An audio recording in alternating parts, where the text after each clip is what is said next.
A college professor in Riverside, California, says that Joseph Stalin is one of the great leaders of world history. This is why your kids are turning out to be socialists. I'm Dr. Duke, and this is The Dr. Duke Show.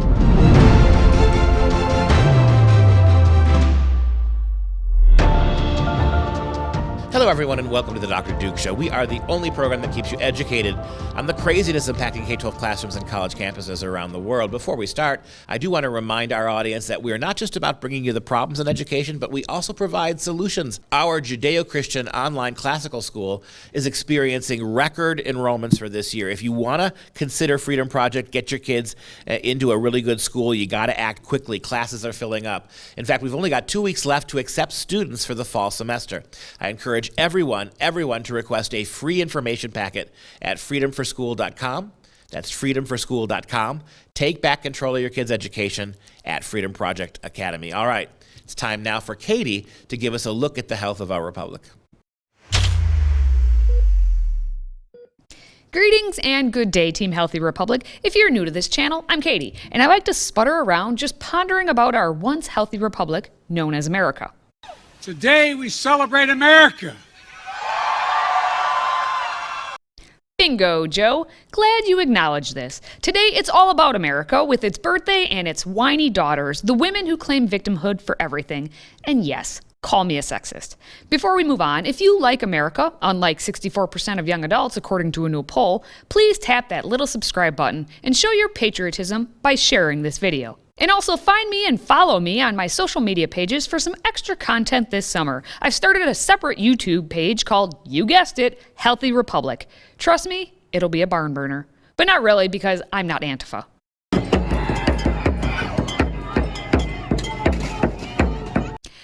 On to the question of the day. What did you do with the supposed extra savings you have been given by Joe Biden for this 4th of July?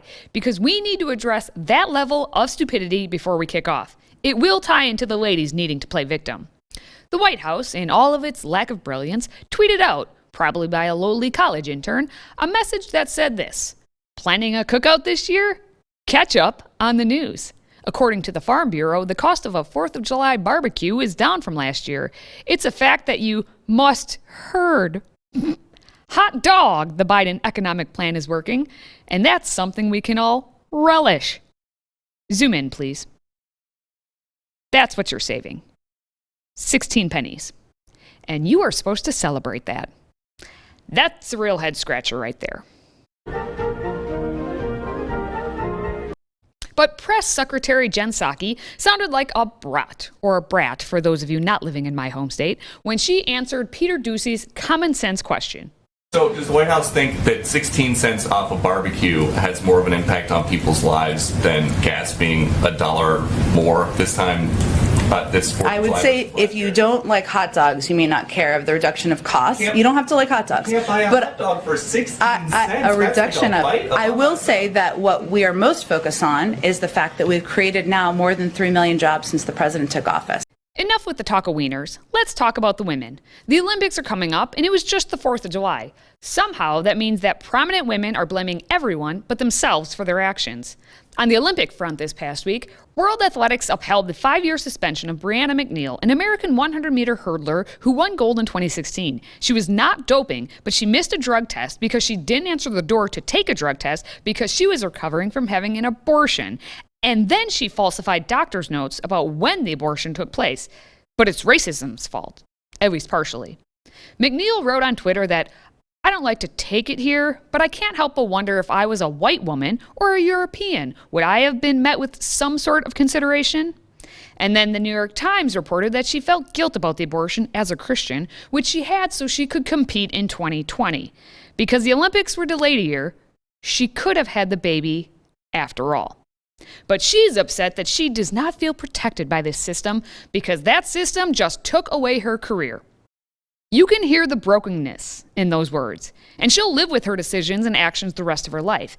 The tragedy isn't in her missing the Olympics, it's her not giving another life the opportunity to live to cheer her on. Another 100-meter sprinter, this time without hurdles, is Sha'Carri Richardson. This is somebody who is always aware of the spotlight being on her. She wants that. She needs it. Until now, Richardson is out of the Olympics for modeling the Doobie Brothers by hitting the bong like Cheech and Chong. And obviously, again, it's racism's fault. But the claim actually wasn't from Richardson, who did apologize for her mistake. Of course, it was an opportunity for the squad to squawk. The dishonorable Representative Alexandria Ocasio-Cortez decided to take the baton and insert herself into this race with a claim of racism. See, for AOC, everything is systemic racism. She'll use her position in power to lay her claim and force it down your throat. In this instance, it's about marijuana, but you can really insert any social issue, like how her ilk, consisting of New York Times keyboardists, making radical claims about how only rich Americans can enjoy nature or something. And that's also clearly racist.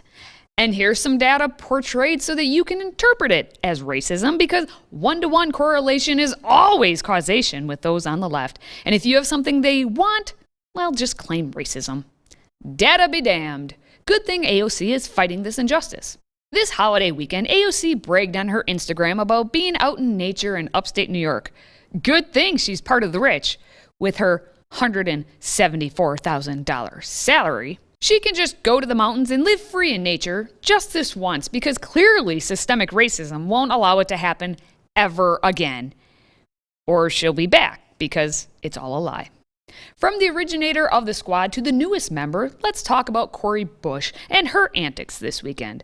Right on cue, Bush tweeted about how racist this country is and how woe is me.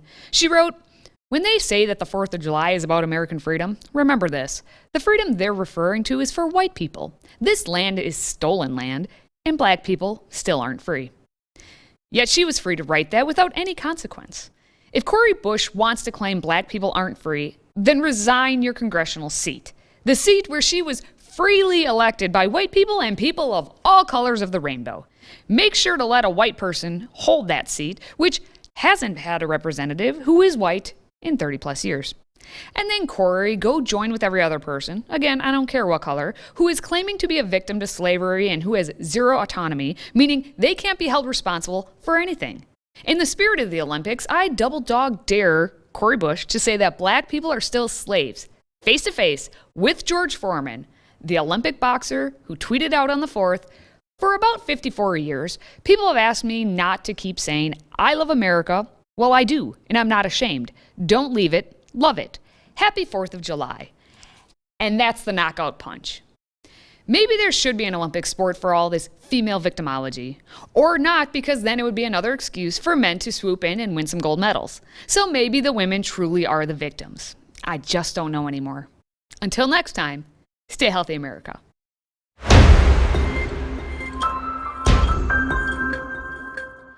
Joined now by Vicki McKenna for CultureCast. Vicki, thanks for joining us today. Great to be with you, Duke. We're glad to have you, and we've got an interesting story today. We've got, what is this with the progressive left and their fetishization of Joseph Stalin? We've got a professor in California, a self-described communist professor, who says that Joseph Stalin was one of the great leaders of the 20th century, and the professor says this is a balanced view. This is not unrealistic. Yeah, he's saying that he takes a more nuanced, balanced view of Stalin and calls him one of the great leaders of the 20th century. I mean, you think about this. Swap out Stalin for Hitler, and this guy would be fired instantly. Yep. But praising a man who ordered millions of his own soldiers to their deaths, who ordered policies that created famine in his country that resulted in the deaths of millions, who then had policies that resulted in the imprisonment, torture, and death of additional millions of completely innocent people, millions and millions of dead people. I guess that's just the few eggs that needed to be broken on the way to utopia.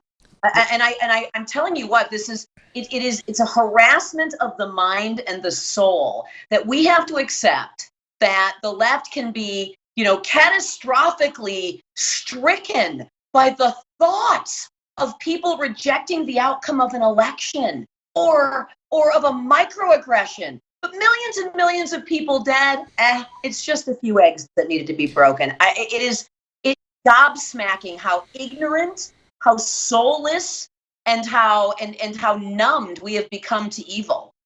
Well, think about who Stalin is. Here's a guy who, let's tick off the leftist boxes here. Was he a genocidal maniac? Yes. He starved to death about 11 million Ukrainians. He's a genocidal maniac. Was he a colonialist? Swallowed up almost all of Eastern Europe, swallowed up Poland, swallowed up all of those Kazakhstans. He's a colonialist. The left hates genocide. The left's supposed to hate genocide. They're supposed to hate colonization. Was he a racist? Absolutely. Did he treat people differently on the basis of their skins, including Jews? Was he absolutely a bigot? Of course he was. And he studied Christian theology and was in the seminary. I mean, this guy's got he talk about white privilege. And so, yet this professor is a fellow by the name of Astar Baer, B-A-I-R. I'm not going to speculate about his background or his ethnicity or his religion. He's decided that his view of Stalin as a great leader in the 20th century is a moderate view. He's not by any way, shape, or form twisting Stalin for his own political aims. Well, Duke, remember when Bernie Sanders was still on the campaign trail and one of his campaign field directors was caught on mic by Project Veritas saying, hey, the gulags weren't that bad. These were places where people could express themselves. They could play music. They could perform dramas. The gulags were just places for people to go and understand their place in the mission of the revolution.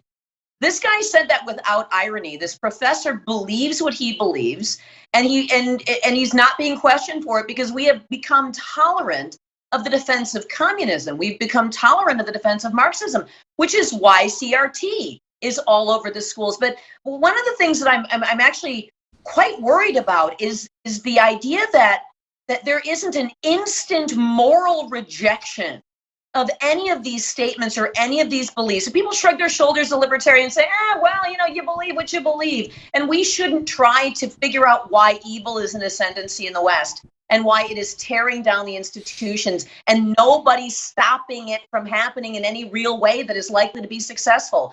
That's my bigger concern of a smart mouth ignoramus who is teaching kids that Stalin was a pretty good guy.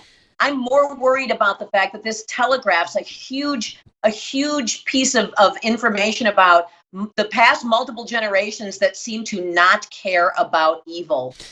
Yeah, your last point was the point, right? That it's one thing to have this as a private opinion, but he's teaching this opinion to his students, which gives rise to the fact that a new statistic out today, 2/3 of UK kids, Gen Z and the current generation, 2/3 support socialism over capitalism. And in this country, it's roughly the same for that generation. So why? And these kids support socialism, communism, without knowing its history, because you've got professors like this who do nothing but apologize for it. Around the break, we'll talk more about this and what it means for the future of this country.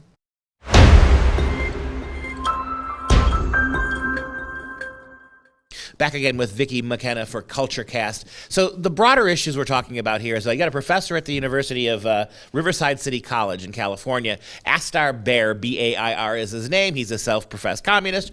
And he says that Stalin was a remarkable leader, right? Forget all the other historical facts about Stalin. There was a time in this country where saying, boy, Hitler was not that bad. He made the trains run on time. That was considered a bad thing. And it should be, right? Trying to justify Hitler's regime because certain aspects of it actually improved life for Germans in the 1930s. But now with communism, with socialism, with not just the Russians, but China, there's an article in the news today I want you to comment on, even if you haven't had a chance to read it yet. But the premise of the article, the title of the article was Western progressives are pushing the Biden administration to do business with China and to ignore the brutality and the human rights abuses and to ignore their environmental policies. So the left wants China to be part of all of this because they're a communist country. But when it comes to China, we must ignore the gulags. We must ignore their pollution. But in America, we can't ignore that. Well, Duke, it's not about actually caring about racism or actually caring about abuse or actually caring about false imprisonment or actually caring about human rights for the left.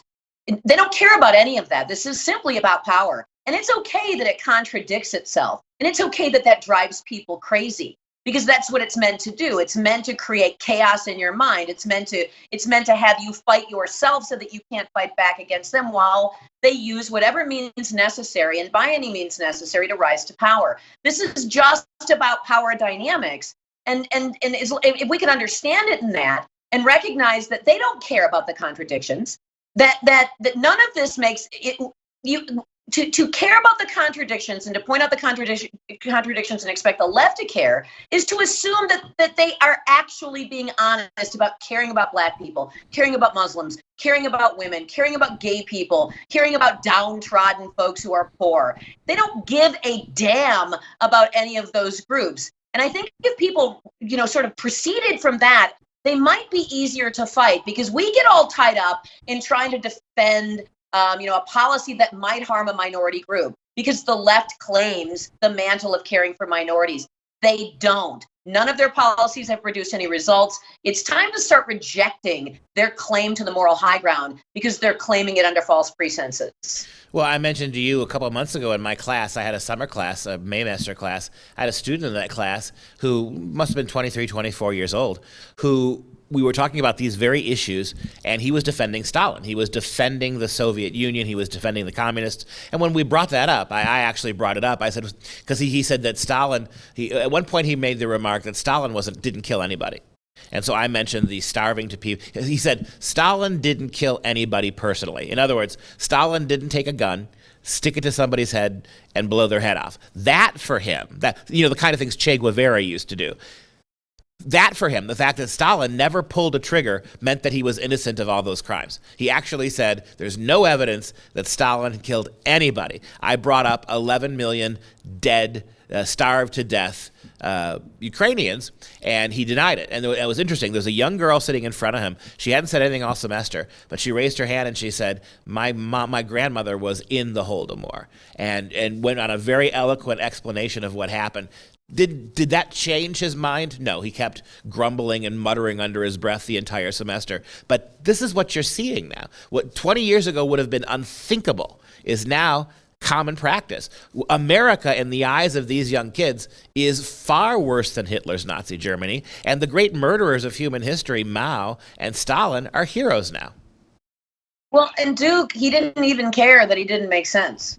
He didn't care. It wasn't about making sense. It wasn't about having, he made a statement. He couldn't justify his statement. He got shot down by a woman whose family member had actually experienced the Ukrainian famine, right? It didn't matter to him. He closed off, he put the shutters over his eyes and his brain, and he just shook it off. And they've been taught to do this. Young people have been taught to revel in their ignorance of history, to revel in their lack of logic, because these are all vestiges of Western civilization, white supremacy, white privilege, male privilege, toxic masculinity, whatever, logic, debate, history, all of these things are to be rejected. So he was probably feeling pretty good about himself for having known nothing and not even maybe even realized he was in a debate he lost. But it's something you said a little bit earlier, and that was he defended Stalin because he claimed Stalin never put a gun to anybody's head, which is probably untrue. Stalin probably did actually put many guns to many heads.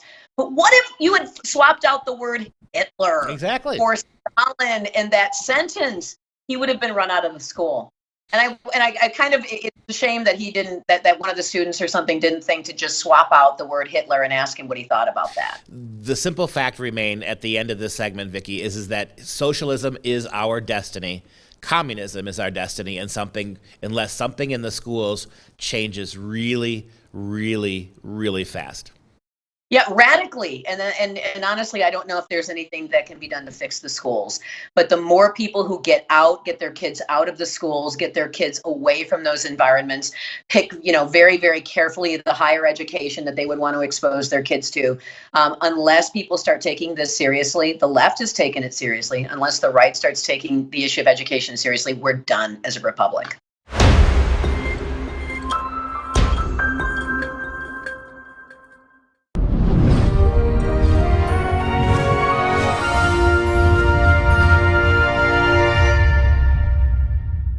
It's time for some real education now. Defending the flag. We mentioned that we're winding down 4th of July week, and all that flack from all these liberal idiots about why the flag is racist, sexist, yada, yada, yada. And I want to take this educational moment to go back and look at what people said about the flag before we became so ignorant and hyper-politicized. Take an actress, Mary Tyler Moore. All right, she passed a few years ago, but she made this observation that I think is a slam dunk for most of these idiots who have never left this country, who've never had to live under a Soviet or a communist flag. Mary Tyler Moore once remarked that, quote, "There's one beneficial effect of going to Moscow. You come home waving the American flag with all your might." She's right, but that was, I guess, before the era of Bernie Sanders, when he went over there on his honeymoon and came back more of a communist apparatchik than before he left. How about this quote from Calvin Coolidge, one of the, I think, underappreciated presidents of the last 100 years. He says, quote, "We identify the flag with almost everything we hold dear on earth: peace, security, liberty, our family, our friends, our home. But when we look at our flag and behold it emblazoned with all our rights, we must remember that it is equally a symbol of our duty, not just what it gives us, but what we owe it. Every glory that we associate with it, that flag, is the result of duty done. Every good thing we experience in this country is because of what somebody else was willing to sacrifice for what that flag meant." Take a look at this quote from a liberal progressive. This guy today would be on the extreme left wing. He was a eugenicist, for God's sake. Woodrow Wilson. Here's what he had to say about the flag. "The things that the flag stands for were created by the experience of a great people. Everything that it stands for was written by their lives. The flag is the embodiment, not of sentiment, but of history." They drum him out of the Republic. They would drum him out of the Democrat Party for that statement today. One of the most wickedly left-wing presidents we've ever had. And then how about this from Henry Ward Beecher on the flag? Quote, "A thoughtful mind," which is we have very few of these days, "a thoughtful mind, when it sees a nation's flag, sees not the flag only, but the nation itself. And whatever may be its symbols, its insignia, he reads chiefly in the flag the government, the principles, the truths, the history which belongs to the nation that sets it forth. We are an American country. We have an American flag that we use to teach our children not just what's good about our country, but what's bad about our country as well. We have always, certainly over the last 100 years, taught our kids, unlike many nations, the worst of America and the best. That makes us better than most flags that liberals would rather live under, the American flag. All right, just a quick reminder that the best way to access our content is to download our Freedom Project Media app. It's absolutely free. Simply search Freedom Project in your app store and make sure you allow us to notify you once you download it, and we'll send all this content to you absolutely free. And if you enjoy our content, please join the Patriot Club. For $99 once a year, completely tax-deductible donation, we'll send you this wonderful tumbler, and we'll get you, and your donation will help us keep providing the kind of programming that you like with the Dr. Duke Show. Simply visit patriotclub.us, and we'll ship you our signature tumbler as a thank you, and that's patriotclub.us. Now, I want to take a moment to show some love to our Patriot Club members. Today, we'd like to give a shout-out to Denise from Lunenburg, Massachusetts, deep in the deep blue belly of liberalism. Thank you, Denise, so much for your support. We appreciate it. And that's going to do it for this show. For Freedom Project, I'm Dr. Duke. Until next time, stay educated, my friends, which means stay out of public schools.